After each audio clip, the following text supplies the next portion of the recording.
Verdict here in Los Angeles that will have a major impact on the way that kids use social media in this country.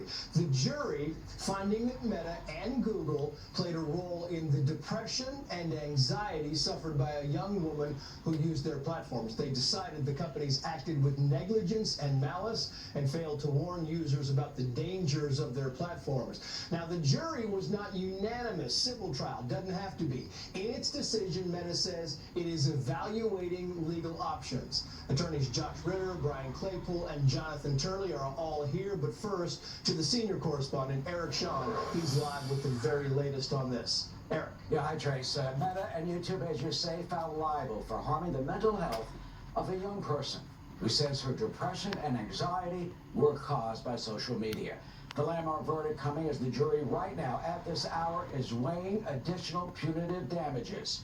And I'm thankful for it.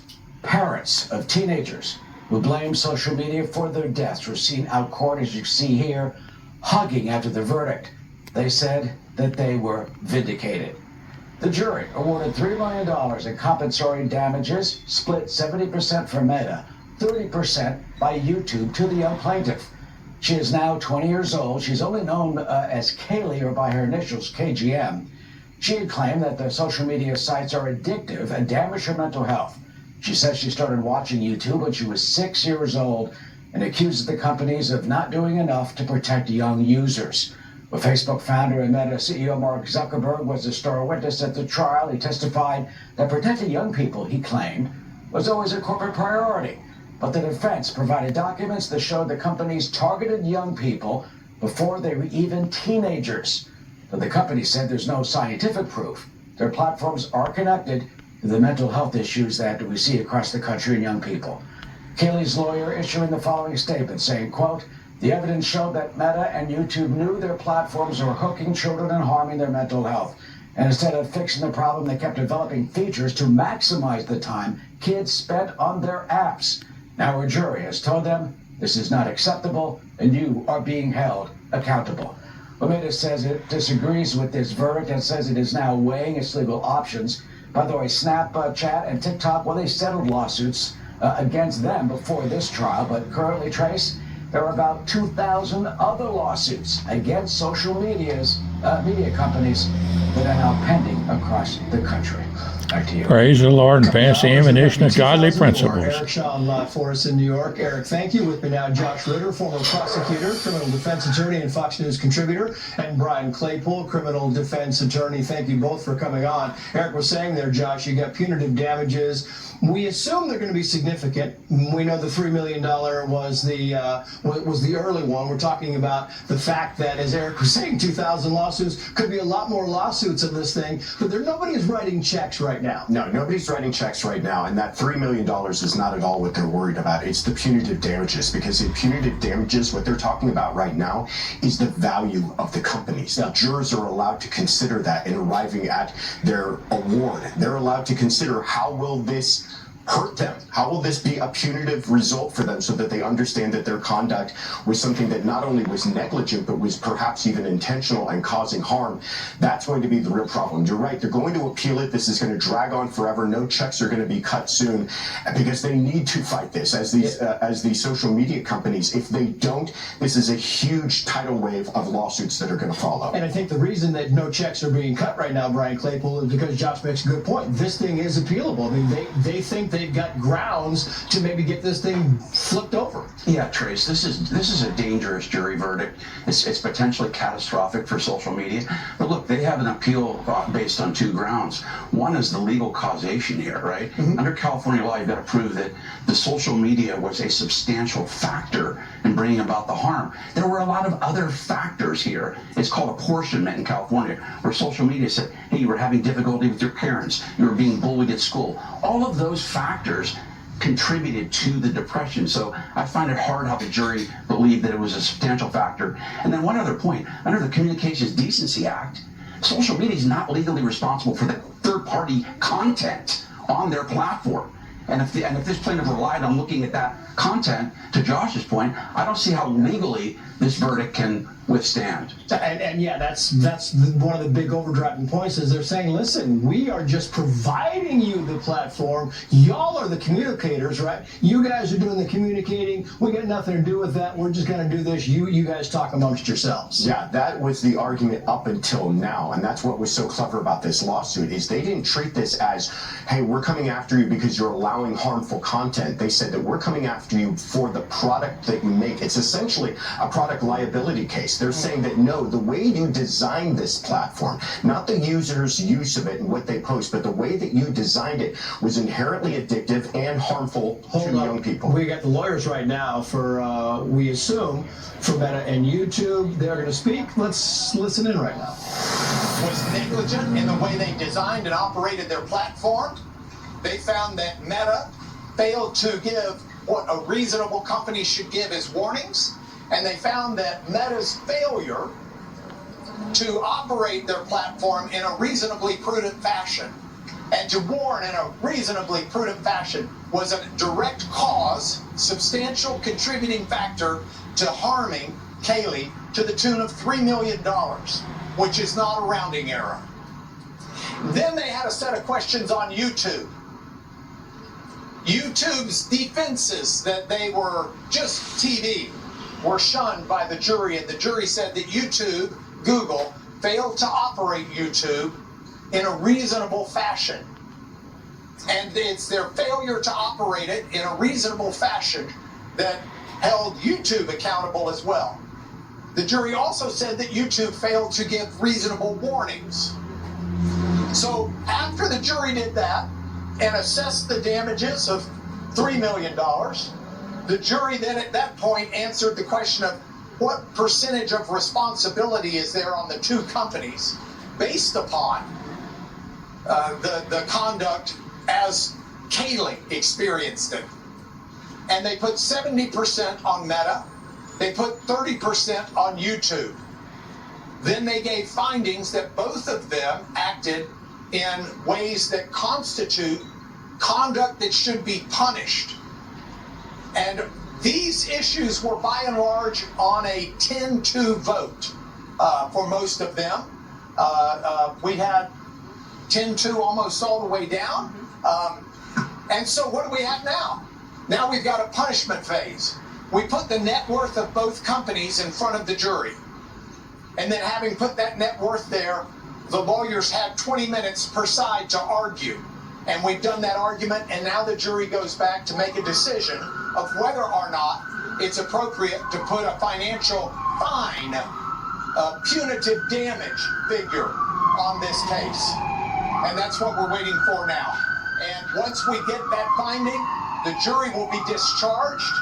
The judge has indicated she will probably visit with the jury herself, and then she would like some of the lawyers to visit with those jurors who want to stay and visit with lawyers. Then and only then do we come out and are we able to visit with you. Kaylee. Okay, so there you have Mark Lanier. He is the plaintiff attorney here trying to explain their side of the story, saying that the jury came down 10-2, and now the goal is to do punitive damages to decide what these companies. Praise the Lord. Pass the ammunition of godly principles. Red, yellow, brown, black, and white, we're all precious in Jesus' sight. It's going to be a smaller number, maybe no number at all. I want to bring in Jonathan Turley to the conversation here because protect our children. Protect everybody's children. Disagree with the verdict and plan to appeal this case. It misunderstands YouTube, which is a responsibility-built streaming platform, not a social media site. That is from the Jose Castaneda, which is the Google spokesperson. Also with us, Jonathan Turley, constitutional law attorney, George Washington law professor, and Fox News contributor. And Professor Turley, I mean, I think the indications you're laying out there is you believe that this is an appealable case, that this is challengeable. Oh, I think it is clearly challengeable. I've taught torts and for over 30 years, and I think this is a troubling case because of the causation issues raised at trial.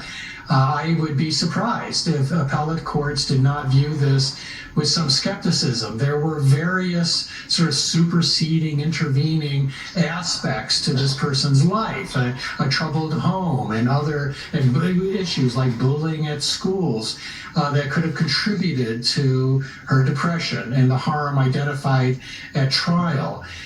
It's a very loose nexus for a ruling that could put an entire industry at risk.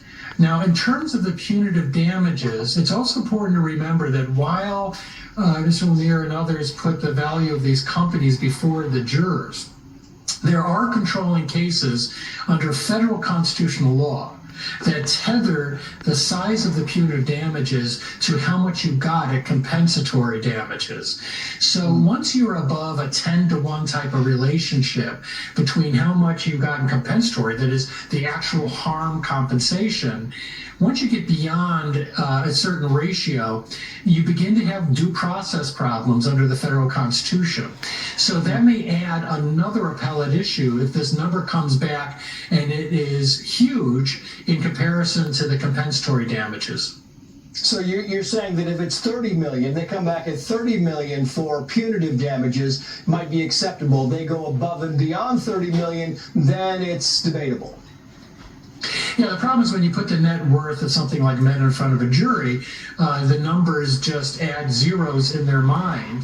That can cause problems. Now, before it goes on appeal, if they come back and say, we want $300 billion against these companies, the judge has the ability to exercise what's called remitter. And what that means is a judge cannot increase the damages that a jury awards, but it can reduce it if he feels that it is excessive. Jonathan Turley, thank you for your time as well. Josh Ritter, Brian Claypool, thank you all. Meantime, airport wait times more than 4 hours now in some spots across the country as TSA agents sleep in their cars and sell blood to make ends meet. Florida Senator Rick Scott is here. And is Congress any closer to ending the DHS shutdown chaos? Many in our workforce have missed bill payments, received eviction notices, had their cars repossessed and utilities shut off, lost their child care, defaulted on loans, damaged their credit line, and drained their retirement savings.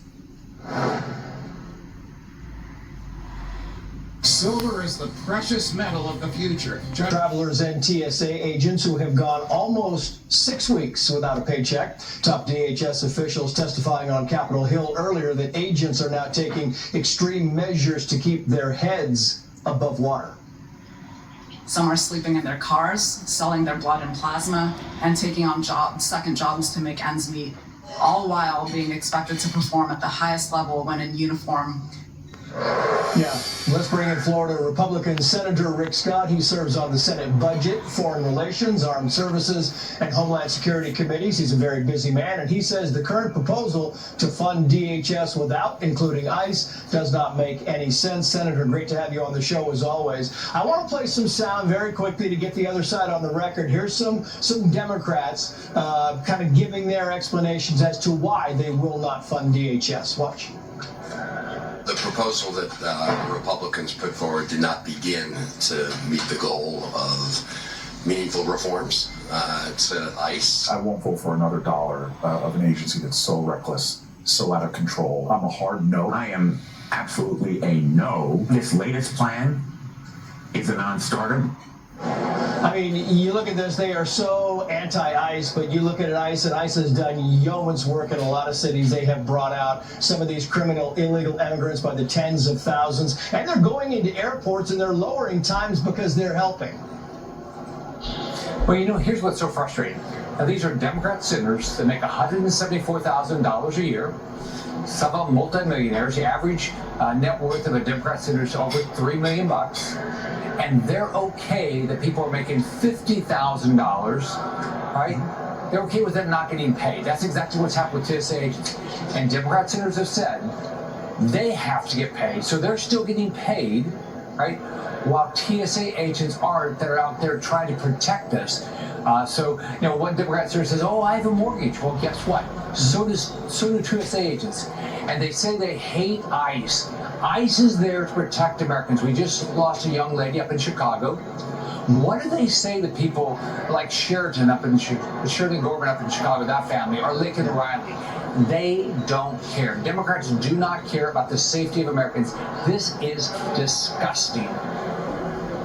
Here's the thing, Senator, very quickly, I'm going to move on, but you had J.B. Pritzker, the governor of Illinois, saying when he was asked about ICE and about Sheridan Gorman, and he was saying that it's the federal government's job to come in and get these bad people out, and yet he is the one that screamed and yelled for months because ICE agents were in there trying to get the bad people out. By the way, in the very same area where Sheridan Gorman was killed. Well, here's the frustrating thing. He's the same person that won't work with ICE. These sanctuary cities won't turn over. They known criminals in their jails, right, that have murdered people, raped women, right, and they will not turn them over to ICE. It's like they hate Americans. One senator says, Democrat senator says, oh, his primary job is not Americans. His primary job is people here illegally. So I told everybody, call your senators, tell them, call every Democrat senator and say, this is disgusting what you're doing. You shouldn't get paid. I've got a bill that they block every time. No budget, no pay. If you don't fund the federal government, you should not get a paycheck in the Senate. Every Democrat opposes it. Although, listen, in fairness, the whole bottom line here, you talk to the people on the airports, including the CEO of United Airlines, they hate all of Congress. They are angry at all of Congress for not getting this done. Here's what the CEO of United said. Watch. I think it's unconscionable that our politicians haven't gotten this done. We are holding airplanes, but when there's a 5-hour wait, we can't hold for everyone. It's ridiculous to me that it has to get bad before they can get a deal done. But please get the deal done soon. Yeah, I mean, in future generations, they're going to look back on this and they're not going to blame one side or the other. They're going to blame everybody. Yeah. Boy, this place is dysfunctional. It makes you mad. I'm a business guy. I've built business all my life. This is the most non-results-oriented place I've ever worked in my life. It's not about getting a result. They just want, Democrats led by Schumer, they just want to have a message to win the election. That's the only result they care about. They don't care that the Secret Service is not paid or Coast Guard's not paid. They don't care at all. They have no sympathy for any American that's not getting a paycheck right now. None. Yeah, Senator Rick Scott, great to have you on the show as always. Thank you, sir. Meantime, new warnings crossing right now from Iran. We will show you what they're saying this hour as U.S. troops make their way to the Middle East. That is not bluff, and he is prepared to unleash hell. Iran should not miscalculate again.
Remarks. We are meeting our goals of Operation Epic Fury expeditiously.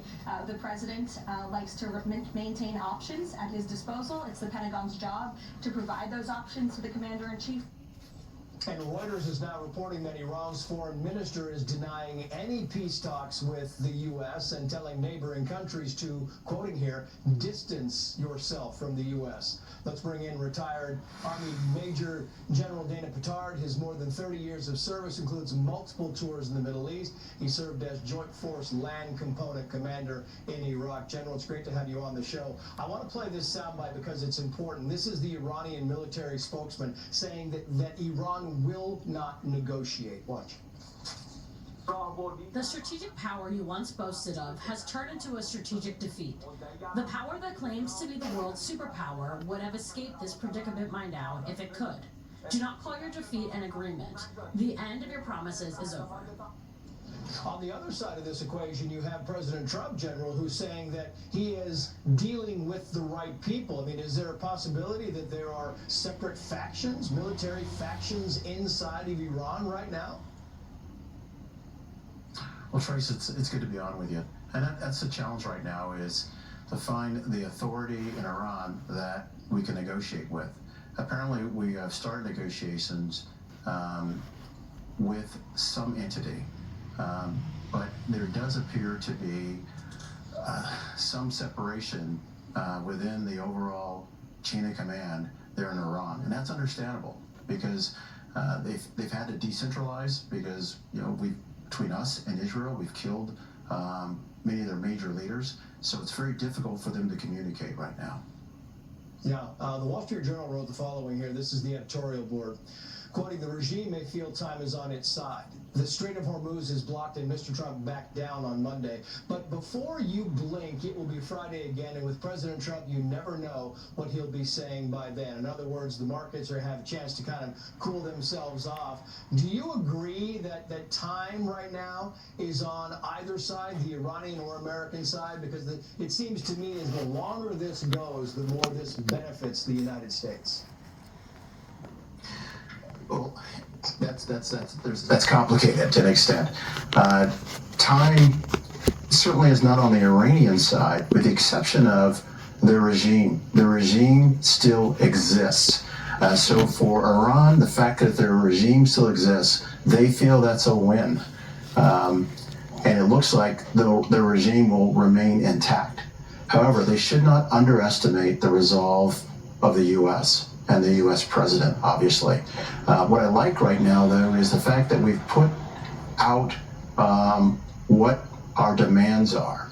And you can start from there. Though the Iranians initially rejected the president's 15-point plan, and they presented their own 5-point, that means at least we are framing it. And then if certain things do not happen, more pressure can be placed on Iran, and Iran will have to pay for that. Will pay the price for doing that. So at least that's on the table. Yeah. Good analysis, General Dana Petard. Great to see you as always. Thank you, sir. Well, the quote, new solutions, the White House is teasing to reopen the Strait of Hormuz and keeping gas prices at bay here in the U.S. Mr. Wonderful, Kevin O'Leary is here to break it all down for us next.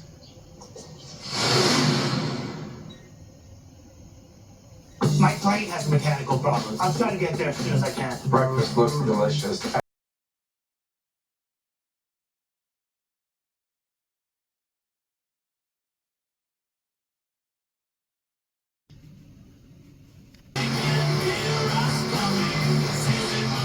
Yeah, happy birthday, Buzzo. Is it a deal, or do we make him squeal? President Trump sending Iran a 15-point plan to end the war as he readies 2,000 troops to head to the Middle East. Iran is reportedly suspicious of 47's deal, but they have a counteroffer, calling for war reparations and sovereignty over the Strait of Hormuz. Here's Carolyn.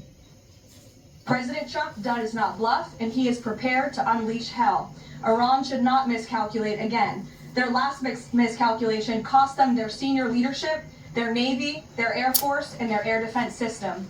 Any violence beyond this point will be because the Iranian regime refused to understand they have already been defeated and refused to come to a deal.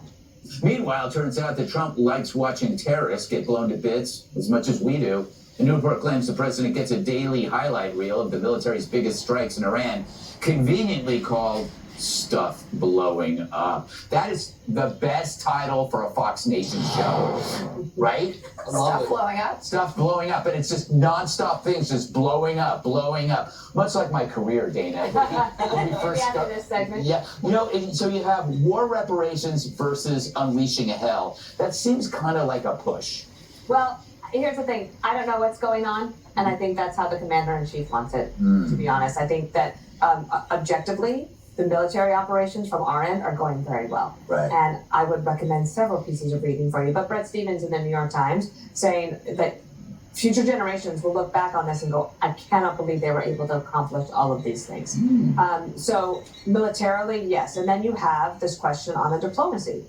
One of the difficult things is who are we talking to? But I understand from the Iranian standpoint, do you want to raise your hand and say, I'm the guy? Yeah. Risk one, internal dissension against you, or even possibly getting blown up yourself. So I don't know what is happening. I think the madman theory is actually working in President Trump's favor right now. He calmed the markets on Monday. They've been fairly steady right now, but there is a clock when it comes to the Strait of Hormuz. And getting that open is of utmost importance. It's funny how the planet just has one, like, it's the Strait of Hormuz. You think we think of a backup plan, Jesse. It's funny that he gets the dailies on the war. I can't figure out if he's like a movie director looking at the dailies of the shoot, or he's in charge of controlled demolition for a contracting company. It's war porn. Yeah. Turns me on too. The first peace talks, I think both sides are posturing. I wouldn't put any stock in either offer. These guys are too afraid to put their head above ground. They're not even talking to each other, let alone the United States. Everybody knows the straits to play. The 82nd Airborne's almost there. The Marines and the Rangers and Delta should be there by Friday. And we've been softening up the coastline. We hit 90 targets on Carg Island. I think everybody knows what's going to happen this weekend. I spoke to one of my best sources on Wall Street, and he said oil traders are seeing this now as ending in May. He says the International Naval Alliance should arrive by next week, maybe a week and a half. And he said the regime's just pretending to have leverage. They have absolutely no leverage, despite what you hear in the press. This has been completely and overwhelmingly one-sided. And this whole strait closure is Iran's last gasp. And he sees oil prices going down to 70 by the fall. Oil prices under Barack Obama closed under over $100 a barrel for around 3.5 years.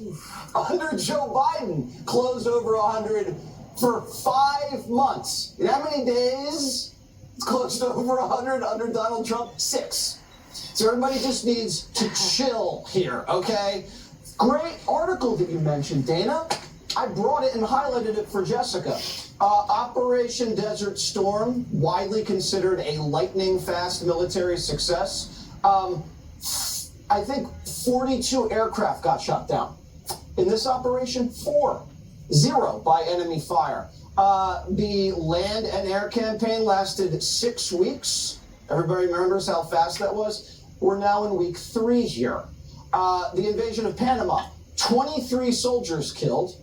Now we have 13 American dead. We actually had more people died in training exercises last year in the Army than have died in combat here. We went into recession during that Persian crisis. Now, since Operation Midnight Fury, the Dow's up 9%. In the 2003 strike, there was a quick decapitation strike against Saddam. We missed him. Actually, first 40 seconds of the war, 40 dead. So I would recommend everybody read the New York Times. I can't believe I'm saying this, but the writing's on the wall. You know, Emily, it is funny, like, I think that America is suffering from the fact that maybe we just killed so many of their leaders. They've run out of people to talk to. And Jesse makes a point, like, no one wants to speak up. It's kind of like outnumbered. No one wants to talk to each other. Because I'm hogging all the oxygen. First of all, stuff getting blown up is totally my Weapons of War show, you guys, on Fox Nation. Oh, really? Yes. Oh. Anyway, I agree. I mean, clearly there's not a lot of hands being raised in order to essentially, like, in the line to the execution guillotine. But I think what's interesting is as sort of the naysayers and as always the lids talking about the gap of alignment here, I think it's narrower than people think. And I think it's real, but it's not decisive. And from what I understand, diplomacy at this level, it's not about aligning endpoints. It's about sort of rationing your concessions. And the most important line in that was about the cost of war, essentially. Like whether each side, when they decide what is the point at which the cost becomes too high to bear. We can keep going all day and all night, right? That's our biggest leveraging tool, that our commander-in-chief is flexible and that we have the military all day, all night. We can keep this up. We will keep killing everyone if they keep threatening our U.S. interests and our soldiers. And I think the whole point about that 15-point plan is that it's deferring the hardest issues, and it's creating political wins on both sides. This is not about obviously appeasing the Islamic Republic in any way, but it's about getting them, if they want, to save a little bit of face, while for us saying, yeah, we're getting everything that we need, everything that we want. You are checking all of those boxes. And if you want to say, sure, the United States answered some of our concessions, feel free, but we are no matter what protecting American interests, and I think we are well on our way to doing so. And as Caroline keeps saying, we're doing it expeditiously, way sooner than anyone predicted, and way sooner than the White House predicted. I'd love for them to save face, but we'll just cover it. Jessica, what do you make of do you have any, are your sources telling you who's running Iran? No. And my Wall Street sources aren't saying the same thing that Jessica's Wall Street sources are saying either. But I love that you read a newspaper. And a real one. I don't know if that's true. Financial Times, Wall Street Journal, New York Times, New York Post. And you still say this crap on TV after you've read all that? I can't believe she just said that. Okay.